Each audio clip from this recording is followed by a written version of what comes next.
Good morning mga kanamnam. Andito pa po ako sa Pandawan. Ayan, sobrang tuma, linggong-linggo.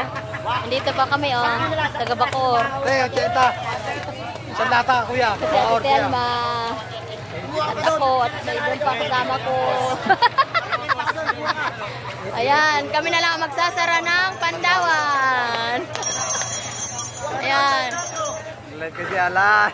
Hindi yan live. Ano na? Ito yung Pandawan ng Rosario. Ay, palit ice cream mo. Nay, tahong nay. Kwento na lang. Ayan. 120 lang sa ano. Bagsak presyo na kami. Mabawi lang. Pero ito yung matindi, oh. Marami pa yan pero hindi pa yung nagwalwal. Magkano mabinta mo? 80 na lang. Content na. Pero walwal na kasi 80 na lang. 100 benta niyan eh. 110 ba bintahan nyo dati? Ah, kanina?